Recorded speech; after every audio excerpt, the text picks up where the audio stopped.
मैं आप सभी लोगों का स्वागत करता हूं स्टडी सर्कल में। आज डिस्कस करेंगे काफ़ी ज़्यादा महत्वपूर्ण क्वेश्चन। ये जो क्वेश्चन है आपके अपकमिंग एग्जाम के लिए अति ज़्यादा महत्वपूर्ण होने वाले हैं। ठीक है, पहला क्वेश्चन देखते हैं। Which of the following statement best explain how burning fossil fuel affect the global climate. जैसे बर्निंग फॉसिल फ्यूल कैसे अफेक्ट करें, तो ये क्या करते हैं, add greenhouse gases trapping more heat. इससे क्या करते हैं, मतलब जो बर्निंग जो फॉसिल फ्यूल्स अपन जला रहे हैं उससे क्या होता है, ग्रीन हाउस गैसेस उसमें ट्रैपिंग हो जाती है और हीट मोर ज़्यादा जनरेट होती है। ठीक है, क्या बोल रहा है, in human the determination of child sex influence by, किससे रहता है, देखो एनवायरमेंट फैक्टर तो होगा नहीं, ब्लड ग्रुप था, फादर गैमेट से हो सकता है, मदर गैमेट से नहीं, तो कि मदर के पास तो आपको मालूम है कि एक्स और एक्स ही होता है। मतलब फादर का गैमेट जो होगा एक्स वाई होगा, और एक्स वाई में से अगर वाई अगर ट्रांसमिट कर दे फादर, और मदर तो केवल एक्स ही एक्स करती है, तो एक्स वाई पे आपका क्या बनेगा, चाइल्ड बनेगा, यानी कि बॉय बनेगा ये।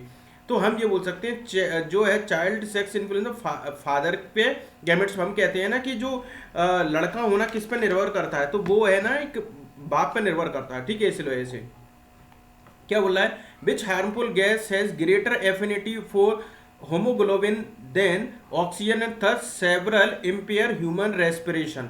तो आपको मैंने कार्बन मोनोऑक्साइड होती है भैया, पहली बात तो हार्मफुल है। हार्मफुल तो आपकी कार्बन मोनोऑक्साइड, देखो कार्बन डाइऑक्साइड की तो हार्मफुल नहीं, मीथेन है जो आपकी नल्ले में बुलबुले लगते हैं, नाइट्रोजन ऑक्साइड। ठीक है, तो ये जो है काफ़ी ज़्यादा महत्वपूर्ण है कि कार्बन मोनोऑक्साइड काफ़ी ज़्यादा हानिकारक है, कि इसकी एफिनिटी ज़्यादा होती है फॉर होमोग्लोबिन देन ऑक्सीजन। ठीक है, क्या बोल रहा है, द फ्लफनेस ऑफ केक, जैसे मतलब फूला हुआ जो केक होता है, इडली होता है, क्यों होता है वो, कार्बन डाइऑक्साइड में बेकिंग सोडा रिएक्ट विद, जो कार्बन डाइऑक्साइड कहाँ पे रिएक्ट किससे आप करेगा, तो आपका एसिड होती है, वो एसिड के साथ रिएक्ट करेगा, आपको मालूम है। ठीक है, साल्ट के साथ तो करेगा नहीं, मतलब जो फूला हुआ होता है CO2 during the chemical reaction involve baking soda, baking soda sodium bicarbonate and acid होता है, तो क्या होता है, एसिड होता है। तो आपको मालूम है कि इससे वो फूल जाता है बेकिंग सोडा, काफ़ी ज़्यादा आपने इडली वगैरह में भी यूज़ किया होगा। ये क्या हो गया यहाँ पर, अच्छा ये मतलब उसका सवाल होगा। एक इलेक्ट्रिक रेफ्रिजरेटर है जिसका क्या है 400 वॉट ऑपरेट होता है 8 घंटे per day, but is the cost of energy for 30 day. अगर उसकी 3 रुपये पर वॉट के हिसाब से है, देखो आपको क्या करना है, 400 वॉट है, 8 घंटे चलता है, 30 दिन चलाना है। ठीक है, एक यूनिट का हम भाव लगा लेते हैं 1000 से इसको डिवाइड करके, तो 3 तो वैसे ही कट जाएंगे ये। ठीक है, तो हमारे पास क्या हो गया 38 24 24 चौक 96, ये क्या हो गया 96, 38 24 24 चौक 96, 96 हो गया। और कितने रुपए की यूनिट है आपकी, 3 रुपए की है, तो 96 से 3 का मल्टीप्लाई करेंगे, 36 18 की 8, हासिल लगी 1 29 27 से 28, तो उसका जो मीटर का बिल आएगा 288 रुपये, उसका हमने निकाल लिया कि बिल जो आएगा 288 रुपये होगा। 1000 से 1 किलो वॉट आवर्स में हमेशा क्या करते हैं, 1000 से डिवाइड कर देते हैं, इसको याद रखना। ठीक है, क्या बोल रहा है हमसे, which of the following external force associated weakest और magnitude force of the soft force. तो जो ग्रेविटेशनल फोर्स है हमारा, क्या करेंगे हम उसको बोल देंगे वीकेस्ट फोर्स है, या सॉफ्ट फोर्स भी कह सकते हैं उसको। ठीक है, क्या बोल रहा है, ब्लूमिनिया नेर्वोसा इज एन, तो ये क्या ईटिंग डिसऑर्डर है, क्या है, ब्लूमिया नर्वोसा, तो ये क्या आपका ईटिंग डिसऑर्डर की एक डिसीज बोल सकते हैं, प्रॉब्लम बोल सकते हैं। ठीक है, why does carbon dioxide work is a fire extinguisher. आपको मालूम है कि फायर एक्सटिंग्विशर्स में कार्बन डाइऑक्साइड का यूज होता है, पर क्यों क्यों होता है, it is heavier than oxygen, मतलब वो क्या होता है, हैवी होती है किससे, ऑक्सीजन से, क्योंकि ऑक्सीजन तो कंबशन फ्यूल एक तरीके से की सहायक करती है, तो इसलिए फायर एक्सटिंग्विशर कार्बन डाइऑक्साइड का यूज किए थे, हैवियर देन ऑक्सीजन, ये बोल सकते हैं हैवियर देन ऑक्सीजन, लाइटर नहीं करेंगे, हैवी होती है। Two lower chamber of the heart is known as, जो आपके पालन के ये जो हार्ट के जो चैम्बर होते हैं जो लोअर, तो उसको क्या वेंट्रिकल बोलते हैं, जो लोअर चैम्बर वाले उसको क्या बोलते हैं, वेंट्रिकल बोलते हैं, वेंट्रिकल। ठीक है, वेंट्रिकल।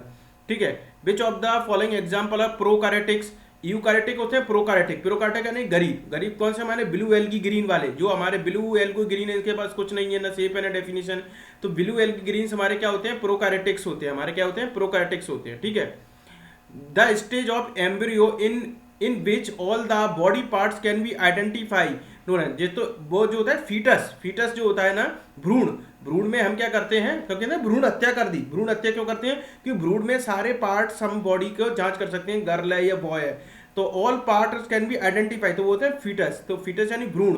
तभी तो अगर वो गर्ल होती है तो उसको क्या कर देते हैं, मरवा देते हैं कुछ जगह पे, मैं सब जगह पे नहीं कह रहा ये, ठीक है। Which of the following not correct regarding the excretion in plant. Excretion यानी कि जैसे गोंद जो होता है पौध का, आपने देखा होगा गोंद तो यहाँ पर होता है, एक्सक्रीशन हो जाता है। In plant oxygen itself can be thought the best product generate during the photosynthesis. सही बात है कि मतलब जो है ऑक्सीजन इटसेल्फ, ऑक्सीजन प्लांट का क्या है आपका बेस्ट प्रोडक्ट है। बेस्ट प्रोडक्ट क्या है आपका ऑक्सीजन का, वो बेस्ट प्रोडक्ट को जनरेट करते हैं ड्यूरिंग द फोटोसिंथेसिस और कार्बन डाइऑक्साइड को लेते हैं। Plant can reach excess of water transpiration, जैसे प्लांट जैसे एक्सेस होता है, स्टोमेटा खुल जाता है तो हम क्या है जो स्टोमेटा ओपन कर देता है वो रिच एक्सेस जो निकल जाता है। Plant can excrete some base substance into the soil around the, कुछ निकलती हैं जैसे जैसे पत्तियां टपक जाती हैं तो वो सॉइल के अराउंड है, मतलब इसमें ही भाई पर जाती हैं। प्लांट बेस्ड प्रोडक्ट स्टोर ने सेलुलर माइक्रोकॉन्ड्रिया, भैया सेलुलर माइक्रोकॉन्ड्रिया में क्यों स्टोर करोगे, नहीं करते हैं भैया, ऐसा नहीं है कि हम स्टोर करते हैं सेलुलर, नहीं, ये आपका गलत है, ठीक है, बाहर निकालते हैं वो। Which of the following site for embryo implantation. Embryo implantation का क्या होता है, यूट्रस के अंदर होता है, यूट्रस के अंदर होता है, यूट्रस के अंदर, ठीक है। क्या होता है, which of the following best describe the structure of benzene. Benzene में क्या होता है आपको मालूम है, ठीक है, बेंजीन का स्ट्रक्चर होता है आपके पास अल्टरनेटिव में रहता है, हमारे पास ये डबल बॉन्ड में रहता है, अल्टरनेटिव में एक 6 मेंबर रिंग, अल्टरनेटिंग सिंगल और डबल। अल्टरनेटिंग सिंगल और डबल में हमारे इस तरीके से क्या चलता है हमारे पास, सिंगल डबल, सिंगल डबल, इस तरीके से क्या रहता है हमारे पास रहता है। If the mass of the body इनकी द इनर्शिया भी इंक्रीज होगा, वेट इक्वल टू क्या होता है mg होता है, इसके लिए अगर मास भी बढ़ेगा तो हमारा इनर्शिया भी बढ़ेगा, याद रखना मास जो है आपका डायरेक्टली प्रोपोर्शनल रहता है आपका इनर्शिया का, ठीक है। तो इसलिए याद रखना अगर किसी बॉडी का मास बढ़ रहा है तो इनर्शिया बढ़ेगा, वेट की बात नहीं कर रहे, मास की कह रहे हैं, ठीक है।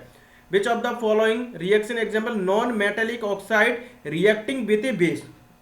नॉन मेटेलिक ऑक्साइड जो बेस के साथ रिएक्ट कर रहे हैं, ठीक है, देखो बेस के साथ रिएक्शन कर रहे हैं, देखो ये तो HCl है हमारा, ये तो बेस है नहीं, ये वैली गलत हो गया, ठीक है, ये कॉपर ऑक्साइड है, ये हो गया, ठीक है, ये हमारा बेस जरूर है, ठीक है, पर लेकिन ये क्या हो गया हमारे पास Zn, तो ये हमारा मेटल हो गया, ये तो हमारा मेटल है, वैसे भी ये भी मेटल है, ये भी मेटल है, तो हमसे बोला है नॉन मेटेलिक लेना है। NOH हमारा बेस हो गया और ये एसिड हो गया, जब ये बेस हो गया और ये एसिड हो गया तो NaCl बनेगा और H2O हमारा निकलेगा तो ये क्या हो गया न्यूट्रलाइजेशन रिएक्शन हो जाती है। अब ये क्या हो गया नॉन मेटेलिक, ये नॉन मेटेलिक है CO2, NH हमारा बेस है NO2 CO3 2H2O, तो हमारा क्या हो गया, ये हमारी रिएक्शन होगी नॉट मेटेलिक एक्साइड, ये तो एसिड और बेस के साथ ही रिएक्शन करा दी उसने, ठीक है। Which of the following statement correctly justify the sulphur is non metal while aluminium is metal, ठीक है। देखो सल्फर क्या है एल्युमिनियम क्या है हमारा मेलेबल है एंड डक्टाइल है, और सल्फर हमारा क्या है ब्रिटल है। आपने देखा होगा कि घरों में जो बर्तन बन रहे हैं आपकी कढ़ाई वगैरह जो एल्युमिनियम की क्यों की है, क्योंकि सल्फर वो एल्युमिनियम हमारा क्या है मेटल है। मेटल की प्रॉपर्टी क्या होती है, मेलेबल है और डक्टाइल है, मेलेबल भी और डक्टाइल है, ठीक है। और सल्फर हमारा नॉन मेटल है तो ब्रिटाइल है, वो मेटल में तो ऐसी प्रॉपर्टी नहीं होती, नॉन मेटल में sorry. Rough endoplasmic reticulum look rough under a microscope because is particle called attach surface. तो राइजोसोम्स आपको मालूम कि रफ एंडोप्लाज्म में कौन से अटैच होते हैं राइजोसोम्स, तो हमारे क्या होते हैं इसमें रफ एंडोप्लाज्म में राइजोसोम्स अटैच होते हैं, ठीक है। रफ और स्मूथ होते हैं, स्मूथ में तो कोई राइजोसोम्स उसमें अटैच नहीं होते हैं, ठीक है, याद रखना इसमें। रफ एंडोप्लाज्मिक जो होते हैं हमारे क्या होते हैं प्रोटीन सिंथेसाइज होते हैं, एंजाइम सिंथेसाइज होते हैं, फॉर्मेशन ऑफ लाइसोसोम्स करते हैं, डिटॉक्सिफाई भी कर सकते हैं ये, ठीक है। तो ये काफी ज्यादा महत्वपूर्ण क्वेश्चन है। Which of the substance getting reduce, तो देखो मैग्नीशियम ऑक्साइड है, यहाँ पर ये रिड्यूस हो गया, तो ये कौन सा, ये तो पूछ रहा है रिड्यूसिंग एजेंट कौन सा है, यहाँ पर इस तरीके से पूछना चाह रहा है। Which of the following statement is correct for the length of the food chain. Food chain की लेंथ क्या है, the length and complexity of food chain vary as per the ecosystem. Vary करती है भाई, ऐसा तो नहीं बिल्कुल फिक्स्ड है, वेरी करती है फूड सिस्टम पे। By light is despair into the 7 colour component prism which of the following. तो ये क्या होता है डिफरेंट कलर और डिफरेंट एंगल होते हैं, यहाँ पर जैसे यहाँ से 7 लाइट निकलती हैं आपकी, तो उसका क्या बोलते हैं डिफरेंट कलर बैंड में होंगी और डिफरेंट उसके एंगल होंगी, सेम एंगल तो पॉसिबल ही नहीं है, ये तो बिल्कुल गलत है। Which of the following correct function of saprophytic waste management. मतलब ये क्या करती है, सेप्रोफाइटिक बायोडिग्रेडेबल सब्सटेंस को ब्रेक डाउन करती है। तो break down the biodegradable substance, ठीक है। Biodegradable substance non biodegradable substance हो जाएंगे ना, तो उसको तो वो कर ही नहीं पाएंगी,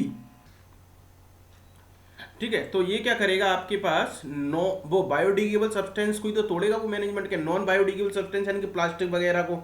तो ये तो हमारे मतलब एक तरीके से कीड़े मकोड़े होते हैं, वो तो खा ही नहीं पाएंगे। तो बायोडिग्रेडेबल सब्सटेंस को क्या करेगा, मैनेज करेगा, एक तरीके ब्रेक डाउन करेगा, ठीक है। एक iron nail sink in water while iron plate of same mass float, which of the following statement correct है। द सरफेस एरिया, देखो आपको मालूम है कि जैसे एक पिन डूब जाएगी, जबकि एक प्लेट है ना वो तैरती जाएगी। The surface area of the plate is larger than the surface area, तो यही कारण है कि वो डूब जाएगी और आयरन प्लेट आपकी क्या हुई, फ्लोट रहेगी, ठीक है। Which of the following one of the method preventing the corrosion, मतलब आपको जंग कैसे बनाते हैं, एनोडाइजिंग कर देंगे, क्या करेंगे, एनोडाइजिंग कहते हैं, एनोडाइजिंग ऑफ मेटल बोला जाता है उसको, ठीक है।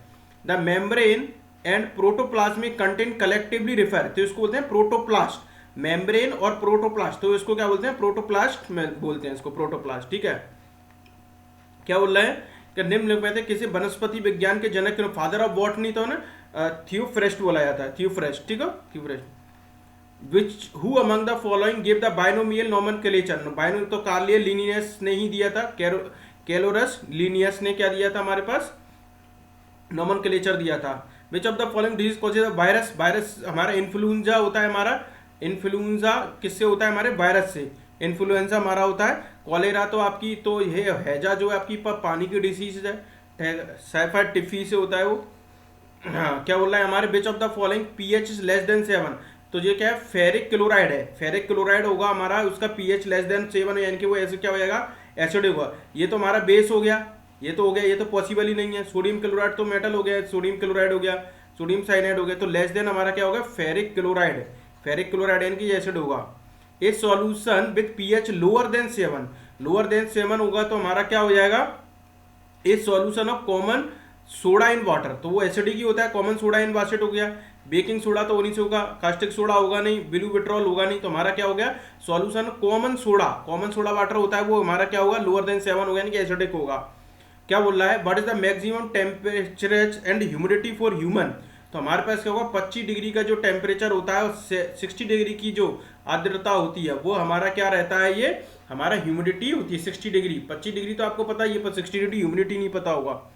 The primary consumer occupy second trophic level, जो क्या होता है सेकेंड ट्रॉपिक लेवल में हमारा होता है ये क्या बोल रहा है हमसे, which of one of the best method of large scale manufacturing sodium hydroxide, sodium hydroxide को लाइक तो हमारा क्या बोला, electrolysis of brine, electrolysis of Bryan बनाएंगे, इलेक्ट्रोलाइसिस तो NaCl करेंगे, H2O करेंगे, NaOH होगा, H2O Cl निकलेगा, तो हमारे पास क्या हो जाएगा, ये क्या हो जाएगा, electrolysis of brine, electrolysis of brine हो जाएगा, ठीक है, याद रखना। Which of the following movement is not related to the growth, growth से रिलेटेड है, movement of the sensitive part is responsible to touch, देखो ये जो सेंसिटिव पार्ट है उसका तो रिलेट से है ही नहीं। The movement of pollen tube toward the ovule जो हो सकता है, ग्रोथ सूट तो और रूट की भी होगी, सूट और रूट तो बिल्कुल ग्रोथ से रिलेटेड ही है। पोलन ग्रेन भी होता है कि टूवर्ड द ओव्यूल्स की तरफ बढ़ना, पर sensitive part in response to the touch, तो इससे तो ग्रोथ से कोई लेना देना नहीं है। Which of the following correct definition of homologous series, homologous series क्या होती है, देखो होमोगोलस सीरीज होती है, पहली बात तो डिफर होती है CH2 से, या अपन 14 से होते हैं, कार्बन के 12 और इसके 2 तो 14 हो गए। ये series of compound having same functional group और सिमिलर केमिकल प्रॉपर्टीज, इनकी सिमिलर केमिकल प्रॉपर्टी भी होती हैं, केमिकल प्रॉपर्टीज इनकी क्या होती हैं, सिमिलर होती हैं होमोगोलस सीरीज की, ठीक है, होमोगोलस सीरीज की क्या होती है, सिमिलर केमिकल प्रॉपर्टी होती है। क्या बोल रहा है, if A object is place between focus F1 and optical centre of the convex lens, तो इमेज कैसी फॉर्म होगी, एनलार्ज एंड वर्चुअल बनेगी। तो याद रखना माइनस का V/U ये फॉर्मूला होता है, और लेंस फार्मूला 1/V माइनस का 1/U होता है, और ये 1/F होता है, ये भी बहुत ज्यादा पूछा जाता है, याद रखना। और ऑब्जेक्ट की जो डिस्टेंस हमेशा नेगेटिव ली जाती है। Which type of meristematic tissue is present at the growth end of the tissue? Growth end of the tissue, देखो ये क्या होता है, ग्रोथ एंड है यहाँ पर, ये तो वो क्या है, एपिकल मेरिस्टेमेटिक टिश्यू होता है, एपिकल मेरिस्टेमेटिक टिश्यू होता है, ठीक है। कि बिल्कुल ग्रोथ एंड है यहाँ पर, ठीक है। और देखो लेटरल, और देखो इंट्रासेलुलरी होती है जो मोटाई, इंट्रासेलुलरी का मतलब, इंट्रासेलुलरी का मतलब याद रखना मोटाई, मोटाई इस तरीके से रखना, ठीक है, मोटाई इस तरीके से। कभी बार क्वेश्चन में पूछता है कि अगर आप यहाँ आपने कील गाड़ दी तो क्या होगा, तो वहीं की वहीं आपको मिलेगा, तो कि वो इंटर ग्रोथ में तो काम के नहीं, तो मोटाई में काम करे, इंटरसेलरी मैथमेटिक्स से रहता है। और लेटरल का मतलब क्या है, बिल्कुल लेटरल ऐसे खड़े में, तो लेटरल में यानी कि उसकी लेंथ पे जाएंगे, और ये टिप से बढ़ता है, ठीक है, याद रखना ये। देखो meristematic tissue are the region plant the cell, ठीक है। लेटरल में क्या करेगा आपके पास, वस्कुलर, कैम्बियन, क्रो कैम्बियन इस तरीके से। इंटरसेलरी मतलब मोटाई, intercalary material found the base और नोड ऑफ द लीफ, जैसे लोड या लीफ है इस तरीके से यहाँ पर फाउंड करेगा। Primary growth refer to the vertical elongation, primary growth या सेकेंडरी ग्रोथ भी बोल सकते हैं plant. Secondary growth for the thickness, secondary growth बोलते हैं thickness of the body plant. What upon the deflection of the needle of compass, if the compass is moved away from the current carrying, away जा रही है तो क्या deflection क्या हो जाएगा आपके पास, डिक्रीज होगा, डिक्रीज होगा। तो आशा करता हूं ये वीडियो आपको पसंद आया होगा। प्लीज चैनल को सब्सक्राइब करें, लाइक करें, कमेंट करें।